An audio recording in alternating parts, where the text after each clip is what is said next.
Vehicular entertainment. Test Miles with Nick Miles.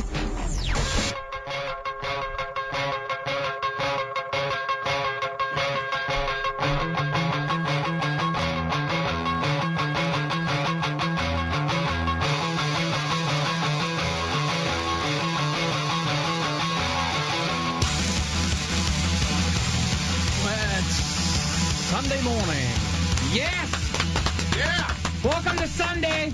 At Test Miles, we're back in the studio preparing for the next hour of Cartacular Entertainment. I'm Nick Miles, your host, a car lover, slightly crazy world traveler. Brad Boyer is here representing maturity, reason, and the evidence of what a wildlife will do to you. Good morning, Brad.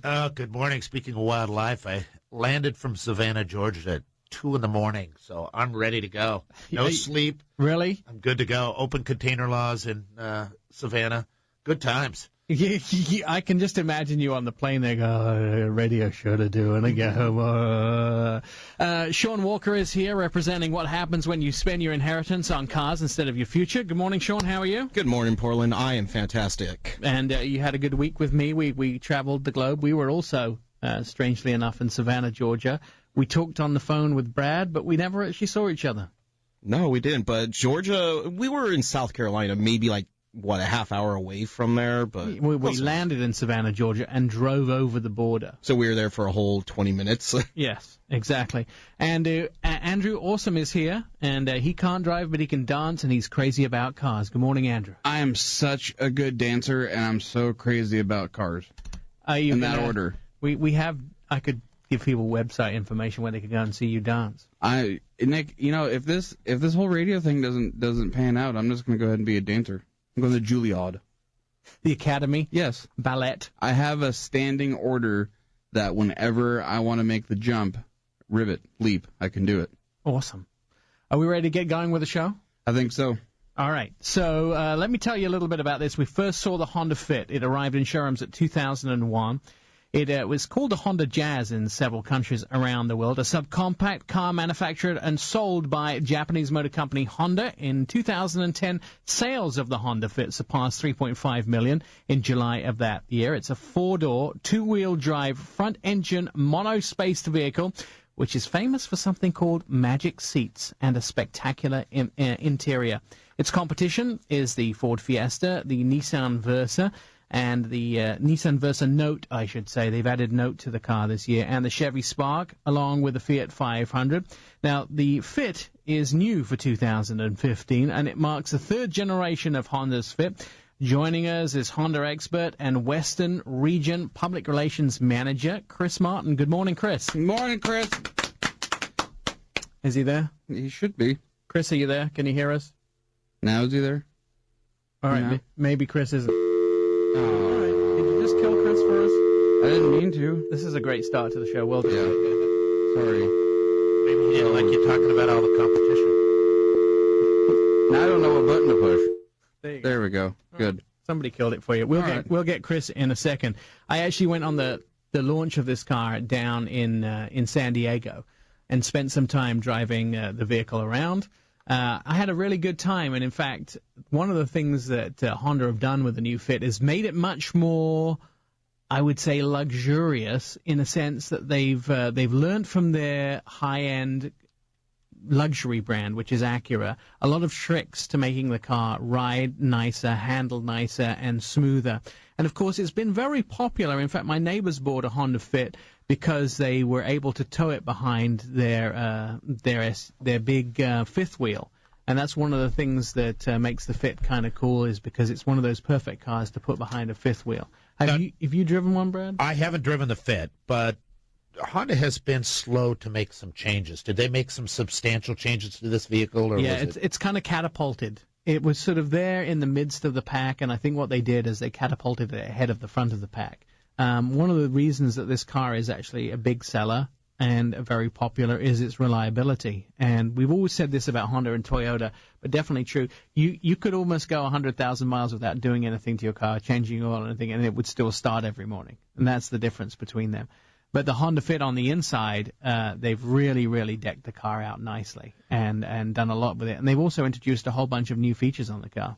And then the word I heard is they're coming out with a subcompact hatchback as well down the road. Well, no, this is, I mean, I would call this a hatchback. Is it a hatchback? Yeah, I think it's a hatchback. But one of the things that we learned that sort of filtered out during the lead of this car when we went on the promotional launch of the car is that Honda will introduce possibly in New York a CUV, a sort of utility vehicle based off of the Fit. So there'll be a crossover that's based off of the Fit, and I'm hearing that that's going to be a big deal for them, a mini CUV. So that's coming too. We drove around San Diego in the vehicle for approximately a day, and I learned a lot of things about the Honda Fit that I didn't know. And one of the great things was when we went to a lunch stop, Honda had a couple of interior guys there to show us the car. They had a home organizer, and the home organizer was able to actually show us how you could pack 5 bean bags into the back of the car and 4 crates full of file folders. And then we tried to do that with the competition. We could get like 1, maybe 2 crates in, but you could get 4 into the Fit because of the magic seats. The magic seats. So on the interior of the Honda Fit, there are these things called the magic seats. And one of the best things of the magic seats is you can fold them flat. You can move them up so you can get a full-size bike in the back of the car. And you have to take the front wheel off. And then if you put them flat, it becomes a complete flat floor in the back of the vehicle. And that's the big difference between the Honda Fit and the competition is this interior space. The Honda engineers have managed to pack the sound deadening, the protection, the airbags into such a smaller space that the interior space of the car is now best in class. And that's been the biggest drawback on some of these subcompacts is that you can't do anything. Right, and I noticed one of the things that Ford engineered with their MKC, their Lincoln, or the Lincoln MKC, was instead of having a door in the back, they had the whole back end of the car lift up. So the entire lights and everything lifted up, so it gives you a bigger opening space. One of the problems with the Fiesta, although an incredible vehicle, is the back opening to get things in is so small. So there is interior room, but you can't get stuff on the inside because the back opening is so tight. And I think that's one of the difficulties with it. But with the Honda Fit, they've managed to make the back opening so big, and you can get those things like those 4 crates of file folders on the inside. Now, the other things I think where Honda win is they're making more and more of their vehicles in North America. 8 plants now in North America, which means that most of the Hondas, 96% of the Hondas that you drive in America are made in North America, which I think is one of the premium things for them. This is actually made in Mexico, and they formed a new plant in Mexico. But their best-selling cars doesn't include the Fit, although Honda have had some incredible milestones as far as building cars in North America. Now some millions and millions of cars. I think it's 20 million vehicles now built by Honda in the United States. So they're doing incredibly well. And my 21-year-old drives a Honda, and still, really? I think it's like a 92 Honda. Right. I know that. That's just the hot car. I have a friend on that used car market. Right. I have a friend who is absolutely like a broker and absolutely fanatical about Hondas and Toyotas as far as their resale value is concerned, and they are the most expensive secondhand cars because they last the longest. I actually have a friend who has the past generation Fit and loves it because she bought it for the same reasons, for the interior space, because she has a child and a big dog, and she can carry both with ease. It's really hard to explain, but there are videos online, and you can go to TestMiles.com and look at our review of the Honda Fit, and we'll show you what we managed to get back into the back of the car. But the seats in the second row come up, and they fold up completely, so you have this giant floor space to ceiling space where you can put a whole bunch of stuff in, and you can put like a ficus plant in there, and it will stand up on the floor, and I think there's probably about 3.5 feet of space from the floor to the ceiling because the seats fold completely back. So do they do the typical Honda thing where there's about 7 different versions of that one vehicle? No, and that's an interesting point you make. They've actually pared down the number of options that you can get on these vehicles. Now you kind of buy packages. And I actually like that about Honda because what happens with a lot of American car companies, they still haven't learned that we don't want to pay all this extra for 400 different options. Honda's like a package. So you can have the Navi package, the Tech package, whatever the package be, you buy it because I want navigation, because I want the better stereo, because I want the technology in the car.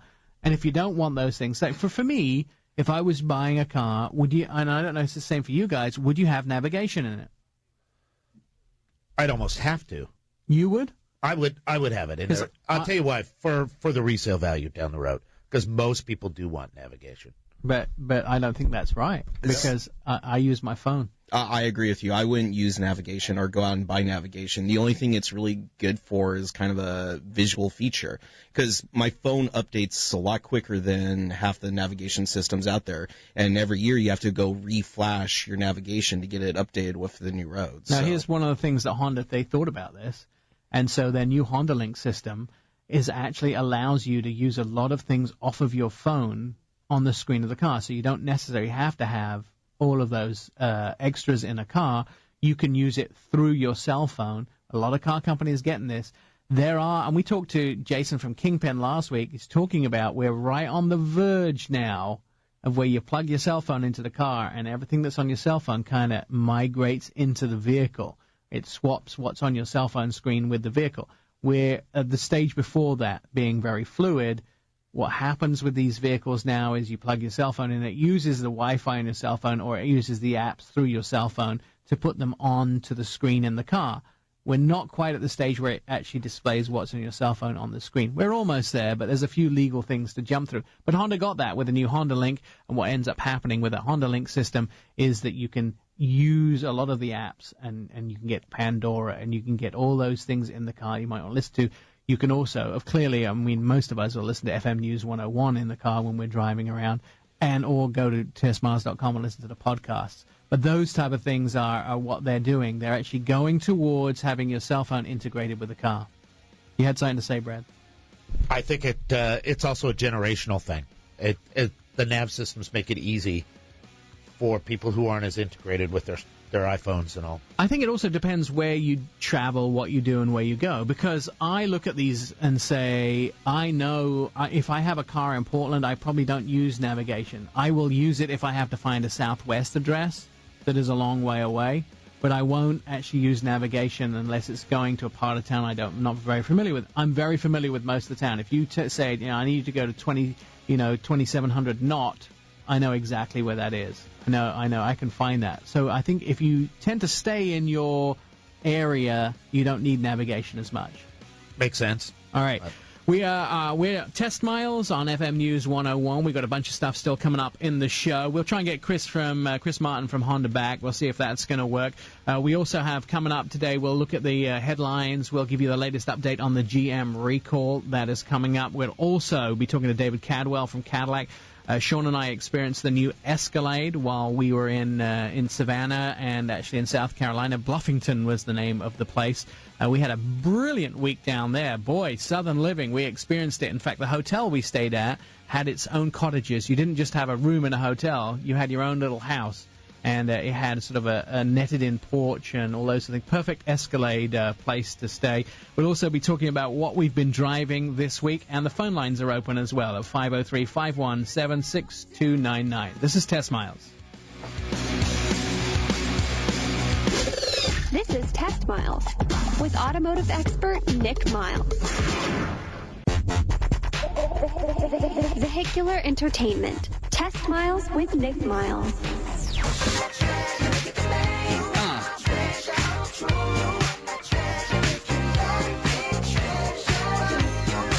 It's a Sunday morning, which means that it's car entertainment all the way here on FM News 101. I'm Nick Miles. The crew's here, Andrew, Brad, and Sean. And on the phone joining us from Honda, the Western Region Public Relations Manager, Chris Martin. Good morning, Chris. Good morning. How are you this morning? I'm doing great. Are you ready to talk Honda Fit? Yeah, we can talk about everything Honda. Everything Honda. Let's talk about these Magic Seats. I did a very poor job in the last break of trying to explain to people what the Magic Seats are, but maybe you have a better explanation. Yeah, so the Magic Seat basically, because of the way that the fuel tank is located in the Fit, it allows the seats to fold in a number of different ways, presenting a really, really tall cargo area, but also allows the seats to fold completely flat. So the seats have multiple configurations. One of them is both rear seats down, which gives you a huge cavernous area to put in large cargo, or either one of the seats can fold down, which is kind of standard. But the trick is they fold flat, which no other car in the segment has that. But they also fold up so that in the area where you'd traditionally be sitting in the back seat, they fold up, lock into place, and it gives you a really, really tall area where you could roll a bike or put a house plant, any number of things. So it's just a lot of flexibility in cargo. Now, where is this fit made? So the fit is, for years it's been made in Japan for the U.S. market, but we just opened a new factory in Celaya, Mexico, and it's just gotten up and running, and it's going to give us a really good steady supply of the Honda Fit here for the U.S., and then later this year it's actually going to start making a new small SUV for Honda as well. We sort of alluded that may be announced in the New York Auto Show. You have how many factories in North America now? Gosh, I think if you look at all of our manufacturing facilities, 16 total. For auto facilities, actual auto assembly facilities, let's see, in North America, 1, 2, 3, 4, 5 full-on, actually 6 full-on auto manufacturers once the Celaya plant is added in there. And this new Honda Fit, how does it rate against the competition? Because I know that's a big deal. So where are the winning points for this car? I mean, the real trick is fuel economy and packaging. So if you look at the passenger space in that vehicle, we've actually, the outside really didn't get bigger, but on the inside we added over 4 inches of rear leg room, and cargo capacity also is class leading. So you get the biggest interior for the passengers and the biggest interior for cargo of anything in the class, but we also have class leading fuel economy. So being bigger inside doesn't necessarily mean you sacrifice fuel economy. Now, there's something new under the hood as well, isn't there? Yeah, it's a direct-injected 1.5-liter engine. We have 2 new transmissions as well. In the prior Fit, we had a 5-speed automatic transmission, and now we've gone with a CVT, which honestly in the past many enthusiasts thought was a punishment. But the CVTs that we've been putting out in the Accord and in the Civic have been, a much sportier experience. And I think when people drive the one in the Fit, they'll get the same feeling. Most people will drive it and maybe never even know it has a CVT. But the real benefit is to fuel efficiency. The car performs better and it has better fuel efficiency, which is really neat. And then the second available transmission for the sportier set is a new 6-speed manual transmission, which is designed to be really, really easy to drive. And it's paired with a hill start assist system in the car that we actually introduced on the CRZ a few years ago. And that actually helps people who are learning to drive manual transmissions because it holds the brake a little bit on the hill. So perfect. Perfect. Are you kidding me? That's awesome. Andrew's learning to drive right now, Chris, and that's one of the things that worries him immensely is starting a car on a hill. So maybe we're making him learn to drive in a manual because we feel that there's nothing like learning to drive in a manual. So that might be the perfect car for you, Andrew. Yeah, Chris, it's a talent that's going away, unfortunately. I hope more people do learn to drive. I want to keep them on the road as much as enthusiasts do. Chris, tell me the price and when this car goes on sale and the fuel consumption. So we haven't announced the price yet. I think we've got an embargo on a lot of this information until the 9th, so you'll hear a little bit more next week. But the price is not really moving that much from the current model. I think you'll be pleasantly surprised. We're adding thousands of dollars of more content and very little price increase to the current model. And it'll go on sale on the 14th this month. That's absolutely perfect. Now, can you tell me anything about what's going to be unveiled in New York, or is it still a secret? It's still a little bit of a secret, but, we're going to have several things going on there. We'll have a bunch of the fits. In fact, we're going to have every color fit imaginable on display there. We've got a little bit of news about our new small SUV that we'll release. And then there's going to be a world debut of the new version of Ostimo, our humanoid robot. Oh, wow. I can't wait for it. Chris Martin from Honda, thank you so much. I hope to see you in New York. You're listening to TestMiles. We're on FM News 101 KXL. Vehicular entertainment. TestMiles with Nick Miles.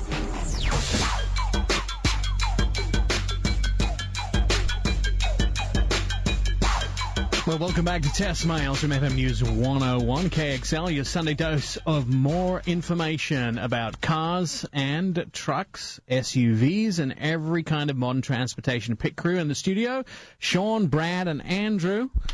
That's Good morning, me. guys. I'm clapping. I'm clapping. And scratching. I'm your Sorry, I'm typing. I can't clap right now. You should be listening, like everyone else to the radio. I'm your team leader, Nick Miles. Now, there's a lot of interesting stuff in the news this morning. One of those is the Walmart trucks. Now, if you go to testmiles.com, we've posted pictures of these new Walmart trucks online.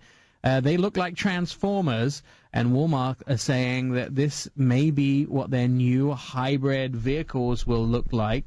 They'll operate in the Detroit area. This is a dual-mode diesel-electric hybrid and is believed to be the first vehicle of its type. Now, 15 trucks operating around the area from their distribution center near Phoenix will be converted to run on reclaimed grease fuel, and they will. The first thing is they are supposedly environmentally very friendly, these new trucks. But have you seen pictures of them? I saw the pictures, very streamlined, and I get the concept.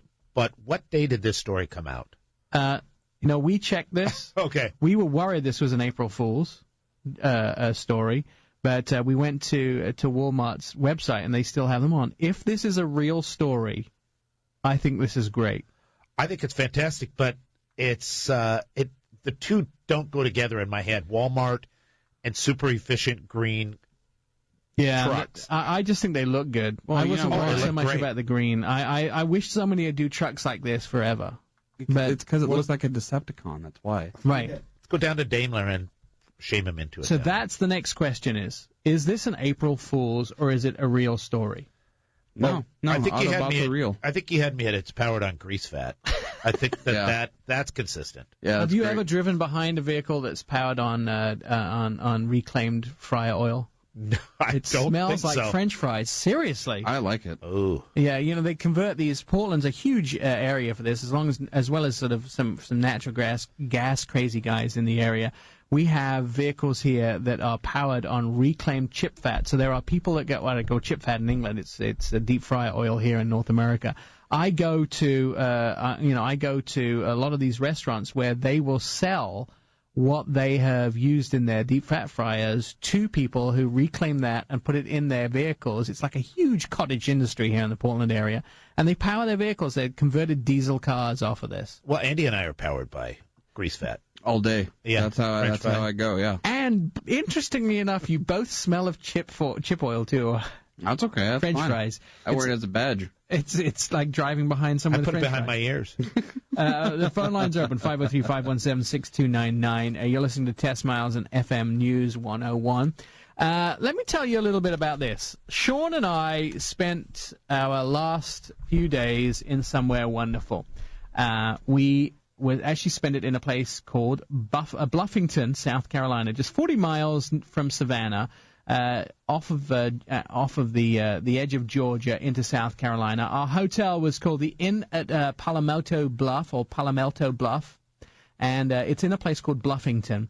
It's on 20,000 acres of some of the most beautiful inland waterways in the world. There's dolphins jumping out of the water. We saw them with our own eyes. It's an ancient maritime forest area and some of the most beautiful low country that America has to offer.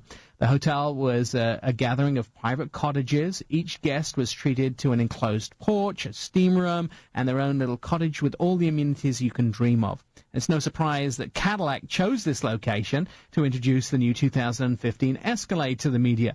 The location befitting a beautiful vehicle. Now, I've told you about the location and our trip.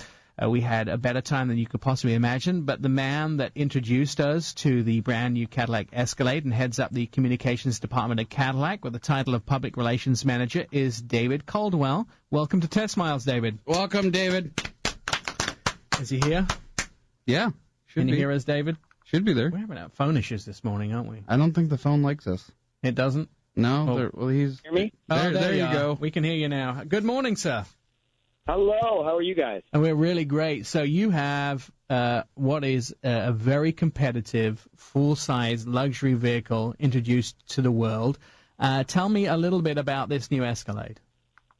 Yeah, it's a delight for us to redesign the Escalade, and it'll be in stores in about 3 or 4 weeks' time.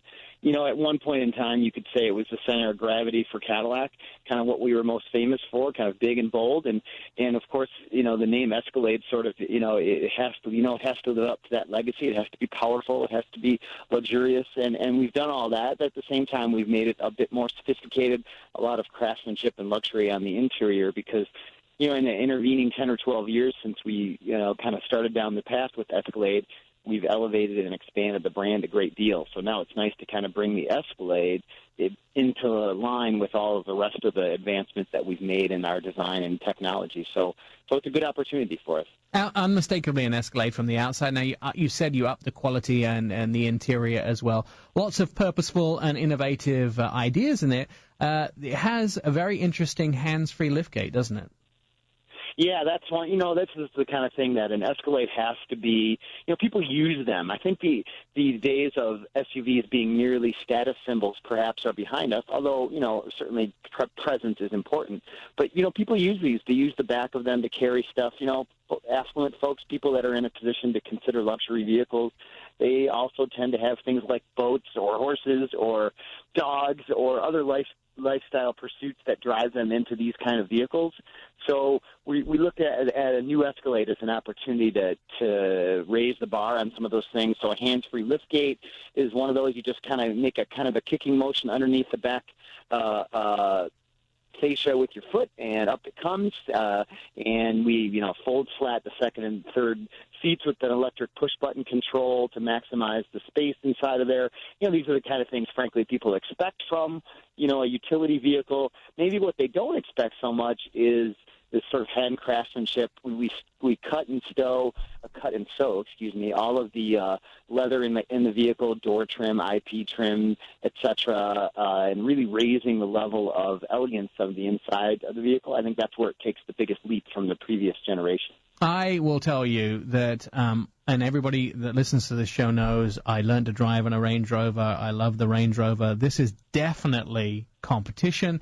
Now it drives much more like a car than it did a truck. It's smooth. It's easy to handle. And when I start to look at some of the amenities in here, you have definitely the best in class. I'm falling in love with this vehicle, especially on the interior. Tell me about the second and third row, because I've never quite seen anything that's as clever as this. Yeah, we've got a button, so if you're getting into the car as a passenger and you're going to get into the rear, so using the rear doors, we've got a little switch there that can flip and fold the second row seat to enable just really easy access to the third in case you're going back there, or if you want to use that space for cargo. And then in the rear cargo area, we've got two sets of switches, one for the third row, actually two for the third row because it splits 50-50. And then those are push buttons to allow those to sink down into the floor. And then you can also do the same for the second row from the very back. So these were things that, the luxury SUV space, you mentioned driving Range Rovers as a kid. It's a very discrete market segment, right? Once people have the sort of lifestyle needs to be in that kind of vehicle, they tend to stay in them. Or maybe they upgrade from a smaller one, but they are SUV people kind of through and through. And so they're frankly quite expert on the kinds of things they want to see. And that was something that our buyers and competitive buyers told us they wanted: easier access, more luxury, more flexibility on the inside. And that's just based on their own experience, because we have a lot of folks that have bought 2 and 3 and 4 Escalades in succession. So it was something that, frankly, was the voice of the people. It's definitely a beautiful vehicle and drives really nice. You worked really hard on getting the noise down in the vehicle, didn't you? Even redesigning the mirrors. Yeah, a lot of aerodynamics. Yes, even vehicles like Escalade, fuel efficiency is important to us, so we did a lot of aero work. And then one of the things you find is when you do aero work, you end up with not just a sleeker exterior design, but you end up with some other compensatory benefits. Noise is a bit of a challenge on SUVs because they sit so high, right, with taller A-pillars and stuff like that. So we worked on some of that. We have a totally new side structure in the vehicle that we set the doors inside of the roof rails, so the doors are a little bit inset to keep them out of the stream of air rushing past the car, to control that wind noise when you're going down the road. And I think probably the best thing in there, Nick, is something that's you experience every time you turn the car on, and it's now running across almost all the Cadillac line, and that's magnetic ride control, which is the world's fastest reacting suspension. It's something we use on the V-Series cars, our high-performance line. You wouldn't think of that maybe with an Escalade, but actually a wonderful innovation for Escalade now. It's standard on every one we sell, and it's so great in the SUV because it helps body control. And with a vehicle of this size, that's so important as you're going down the road to control the body of the vehicle that much more. So, that's one that's now in our ATS and our CTS, all of our sedans, and we've brought it into the Escalade to kind of bring it into line with all the other improvements we made across the rest of the Cadillac brand. And, of course, so, it's kind of fun for us that the Escalade, it stands out there. It's kind of a very unique vehicle. There's only a few like this in the world. But at the same time, we're able to imbue it with many of the qualities of our other vehicles. Right, and it's a very big vehicle as well, so safety is a big deal to you guys. I love this new driver awareness package you put on the vehicle. So one of the problems I always have is when I pull into parallel park, I'm only 5'4", and I don't like to sit high in these vehicles. In fact, I like to sit fairly low, and so I can't always see the front fenders of the vehicle. But you put something in there to stop me hitting the car next to me when I pull into the parking space, right? Exactly, yeah. Automatic front and rear braking. It's like a parking lot low-speed feature where, we've got, it all starts with the safety alert seat. And this is, quite frankly, just a vibrating seat, which sounds like fun. But in reality, it's also a great way to enhance driver vision, and we can make it directional. So if the obstacle is on your left, we'll vibrate the left side of your cushion. And the reason I like that is in addition to, it's superior to having a bunch of beeps and whistles and lights in your car because it hits you right where you live. It's also discreet, right? So if I'm driving and I'm close to something, the seat will vibrate. My wife will be sitting next to me, and she won't have any, and she won't know at all that I've nearly crashed. But, I love that part. So the person, because I always have that problem with my other half. It's like, what are you doing? Slow down, move into the lane, and then they never know that you're really a poor driver. But that braking in the front will actually stop the car dead before it will collide with another vehicle while you're putting it into the parking space, right? Yeah, right, and it works in the back as well with the camera system, and we don't want to use it, right? It's one of those things where it'll only activate really at the very last second. Oh, absolutely, but knowing it's there makes you a more confident driver. David, tell me about pricing availability. Yeah, well, available at the end of the month in the U.S., and then we'll export to outside the country later on this year. Pricing starts at $72, including destination, and it's really almost everything standard on the vehicle. There's only a couple of option packages that take it up from there, and we're really pleased to be able to upgrade the Escalade, just like we have, frankly, with the rest of our lineup as Cadillac has expanded and elevated itself. Perfect. David Caldwell from Cadillac. Talk to it with you guys. Thanks, man, David. We'll hopefully see you in New York, and we've been talking about the 2015 Escalade, and I am Nick Miles. This is TestMiles. This is FM News 101, and we will have more after this.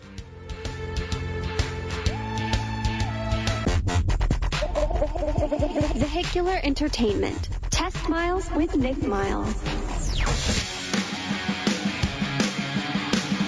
As always on a Sunday morning, time is skipping away from us, and we had a whole bunch of people who wanted to be on the show calling in. In fact, I don't think we have a free phone line open right now. But also, I wanted to talk about the cars we've been driving this week, and it's going to be interesting because it's going to be the duel of Sean and Brad. They have switched cars out of the TestMiles motor pool. Sean, you took the Honda Odyssey minivan this week out of the parking lot here, and this is Brad's favorite vehicle. I'm not sure it would be yours. It's not that it's not my favorite vehicle. I just don't have kids or a family, but I did enjoy driving it. I mean, it is a very comfortable ride. I loved how you could fold the seats down and you have tons and tons of cargo room. The DVD screen in the back is like 21 inches, so you can also play dual screens, have two movies or a video game and a movie going on. The one good feature I did like about it was the dual screen, so you could have your radio up and navigation up, where most systems that you lose. This is in one the or front, other. dual screens in the front. You have one down where you can actually have your radio stations and your presets up, which I love to have because I love to see what station I'm listening to, or I'm one of the type of people that scan through radio stations every 2 seconds. So did you play with a Honda Minivac? I did play with the Honda Minivac, but I didn't clean out the Honda. I actually used it to clean out my car. That's cheating. I don't care. I think you should pay for that. my car was dirty, and I was like, what a perfect time to use it. Brad, you actually had something that Sean's recently had, was the Mitsubishi Lancer. I heard his description that it was great. Wasn't that what it was? Yes. So I asked Andy great. if I could check that one out from the garage, and he let me do it, although... Yeah, I'm the key master. Yeah. And sadly, the Lancer lacks in styling. It does make it up for it in some performance in the all-wheel drive. But they have a CVT system, which is the automatic transmission system that we talked about. And the Honda is substantially better. This one is real noisy. And there's a way to make this car look good, and it's with the rear spoilers, and you could put the air dam on, and you get the lower models with that option. So you can get a car for $20,000 that drives very nicely. A little bit dated styling, but this gives it a little bit more. So you like the way it drives, but you're not... I like the way it drives, but you're not enthused about the looks. It's in a really tough category with the Focus and the Forte and the Civic and the Mazda 3, so that's some tough competitors. It is tough. This week I drove the Volvo XC60, which has all their new engine choices in. Really nice, with all the safety features that you expect from Volvo. It won't let you hit the car in front. Also, Andy let me check out the WRX STI, the Subaru in the launch colors. They're only making 1,000 of this in the blue with the gold wheels. That thing at a 305 horsepower will blow your socks off. And we've also been test driving the Mazda 6, which I think is one of the most beautiful mid-size sedans in America, but unfortunately lacks the driving that I want it. I want it more power inside. It does have zoom feeling. So let's talk quickly about next week's show. New York Auto Show starts in 2 weeks' time. So next week's show, we're going to have a secret preview of some of the cars that will be released in New York. Andrew, you're going to spend the week with me in New York. Hopefully the whole week, me and you, buddy. I'm going to touch every car's door handle. We're staying. I'm not sure I like that idea. We're going to stay in Times Square and really get the whole New York experience. Are you going up to the Empire State Building where Mustang's going to have their... Yeah, I think we have a Jaguar party, and we have the Mustang thing on the Empire State Building, and Land Rover's new Discovery. Loads of stuff. That's all next week on the show. We'll tell you all about what we're going to be doing in New York. Listen to TestMiles and FM News 101.